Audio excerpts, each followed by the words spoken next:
जिन लोगों ने जीवन और मृत्यु पर गहरे प्रयोग किए हैं उनका अनुभव है, और मैं भी उनके अनुभव को गवाही देता हूं कि जब तुम मर जाते हो तो तुम्हें 2-4 दिन तक पक्का पता नहीं चलता कि तुम मर गए।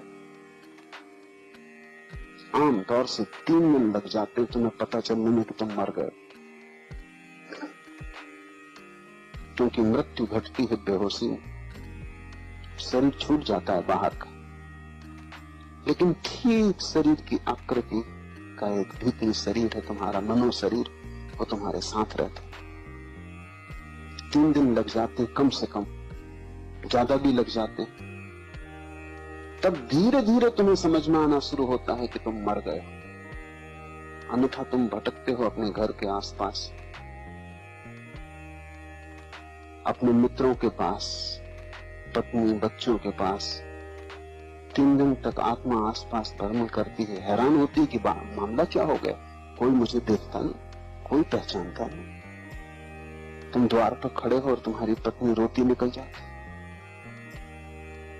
और तुम्हें पता नहीं चलता कि हो क्या गया, मामला क्या हो गया, क्योंकि तुम पूरे के पूरे हो, कुछ कमी नहीं हो गई। शरीर के हटने से कुछ भी कमी नहीं होती। जैसे कपड़े किसी ने उतार कर रख दिए, लेकिन कपड़े तुम उतार दो तो नग्न तुम खड़े हो जाओगे, क्या बदल गया, तुम तो वही रहोगे।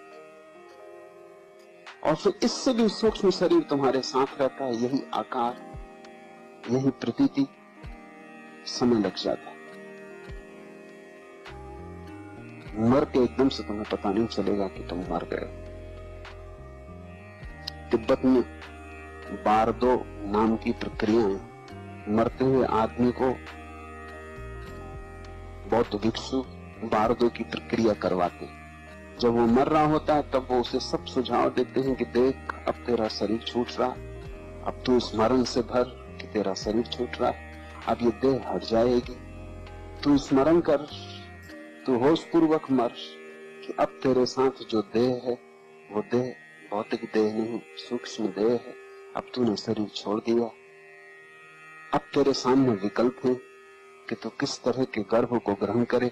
ऐसे सब सुझाव बारदो की प्रक्रिया में मरते हुए आदमियों को दिए जाते हैं। और तिब्बत में जितनी गहरी खोज मृत्यु के संबंध में की है, किसी दूसरी जाति ने नहीं की।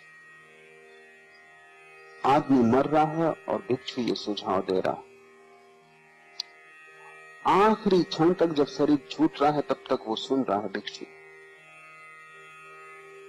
यहां आदमी मर जाएगा और भिक्षु बोले चला जाएगा। तुम कहोगे अब तुम किससे बोल रहे, अब बंद करो, आदमी तो मर गया। तो भिक्षु अभी बोले चला जाएगा, क्योंकि अब तुम्हें मर गया है आदमी, भिक्षु को अभी भी नहीं मर गया। और ये आदमी अभी भी सुन रहा है, क्योंकि इससे कोई फर्क नहीं पड़ता कि शरीर छूट गया, ये अभी भी सुन रहा है। और इसके अगले जन्म को प्रभावित किया जा सकता है कि कैसा गर्भ ग्रहण करे, और इससे इस जन्म के मोह और आसक्ति से मुक्त किया जा सकता है।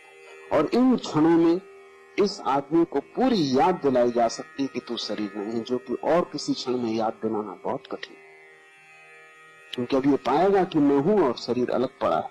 और भिक्षु कहेगा कि देख, अब तू ऊपर और शरीर नीचे पड़ा है, गौर से देख, इसी शरीर के साथ तूने अपने को एक समझ रखा था, और अब तेरे मित्र परिजन इस शरीर को मरघट ले जाएंगे, तू पीछे, वहां तो इसे जलते देख, वहां ये राख हो जाएगा, फिर भी तेरे होने में रत्ती भर कमी नहीं पड़ती। स्मरण रखना इसको, आगे की यात्रा में दोबारा शरीर के साथ ग्रस्त मत होना। अगले जन्म में पहले ही क्षण से स्मरण रखना कि तू शरीर नहीं। सब कहेंगे कि तू शरीर है,